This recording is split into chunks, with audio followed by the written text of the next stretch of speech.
राधे राधे प्यारे भक्तों, श्री कृष्ण कहते हैं आज का मनुष्य बाहर से तो बहुत आगे बढ़ गया है, लेकिन भीतर से उतना ही उलझ गया है। सुबह आंख खुलते ही मन भागना शुरू कर देता है। बीते कल की चिंता, आने वाले कल का डर और आज के क्षण को जीने का बिल्कुल समय नहीं। यही तो है ओवरथिंकिंग, यही तो है मन का रोग जो दिखाई नहीं देता, लेकिन अंदर अंदर मनुष्य को खोखला कर देता है। आप देखिए, जिस दिन मन शांत हो उस दिन छोटी सी रोटी भी प्रसाद लगती है, और जिस दिन मन अशांत हो उस दिन सोने की थाली भी बोझ लगती है। समस्या बाहर नहीं है मित्र, समस्या हमारे भीतर चलने वाली उस निरंतर बातचीत में है जो बिना रुके चलती रहती है। मन एक विचित्र वस्तु है, यह न तो आपका मित्र है और न शत्रु, ये बस एक औजार है। लेकिन जब औजार मालिक बन जाए और मालिक उसका गुलाम, तभी दुख शुरू होता है।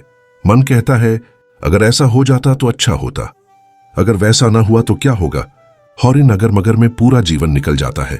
आप जरा सोचिए, जो बीत गया वह अब लौट कर आने वाला नहीं, और जो आया नहीं है उसका कोई भरोसा नहीं। फिर हम क्यों अपने आज को इन दोनों के बीच पीस देते हैं? ओवरथिंकिंग का असली कारण यही है कि हम जीवन को जैसा है वैसा स्वीकार नहीं कर पाते। बहुत लोग मुझसे कहते हैं मन अपने आप चलता है, हम क्या करें?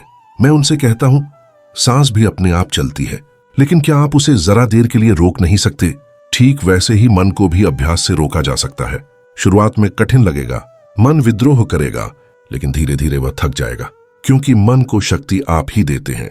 जैसे ही आप ध्यान हटाते हैं मन कमजोर पड़ने लगता है। दुख का असली कारण परिस्थितियां नहीं है, बल्कि उन परिस्थितियों पर हमारा लगातार विचार करना है। मित्रों, जीवन में दुख आए बिना कोई नहीं बचा। जो जन्मा है उसने दुख देखा है, लेकिन दुख को ढोना और दुख से सीख लेना, इन दोनों में बड़ा अंतर है। जो दुख को ढोता है वह टूट जाता है, और जो दुख से सीख लेता है वह निखर जाता है। ओवरथिंकिंग हमें ढोने वाला बना देती है। हम एक ही घटना को 100 बार जीते हैं, 100 बार मरते हैं, जबकि घटना तो एक ही बार हुई थी। क्या यह अन्याय नहीं है अपने ही जीवन के साथ? याद रखिए, परमात्मा ने आपको जीवन जीने के लिए दिया है, सजा भुगतने के लिए नहीं।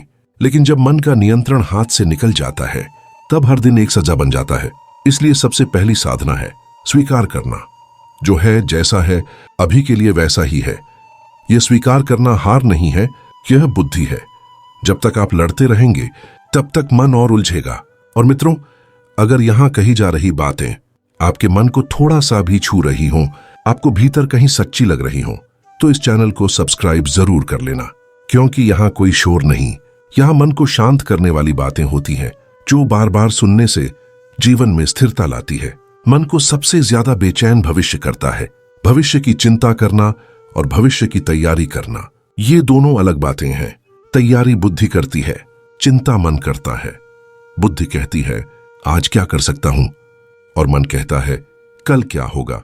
जब आप आज को पूरी ईमानदारी से जी लेते हैं तो कल अपने आप संवर जाता है। लेकिन जब आप कल के डर में आज को गंवा देते हैं तब दोनों हाथ से निकल जाते हैं। मैंने बहुत लोगों को देखा है जिनके पास सब कुछ है फिर भी नींद नहीं है, और बहुतों को देखा है जिनके पास कुछ भी नहीं फिर भी चेहरे पर मुस्कान है। फर्क क्या है? फर्क है मन की स्थिति का। ओवरथिंकिंग अमीरी गरीबी नहीं देखती, ये बस खाली मन खोजती है।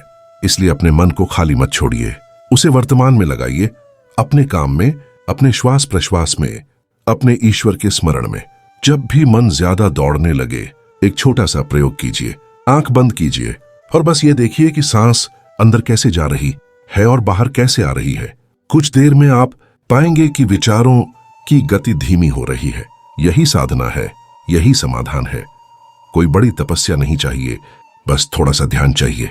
मित्रों, जीवन का सत्य बहुत सरल है, लेकिन मन उसे जटिल बना देता है। हम सोचते हैं सब ठीक हो जाए तब शांत रहेंगे, जबकि सत्य यह है जब शांत रहना सीख लेंगे तब सब ठीक होने लगेगा।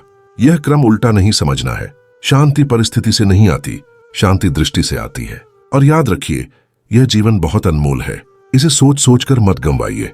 अगर आप चाहते हैं कि ऐसी ही शांत, गहरी, जीवन को दिशा देने वाली बातें आगे भी मिलती रहे, तो अभी इस चैनल को सब्सक्राइब कर लीजिए। यह एक छोटा सा कदम है, लेकिन आपके मन के लिए बड़ा सहारा बन सकता है।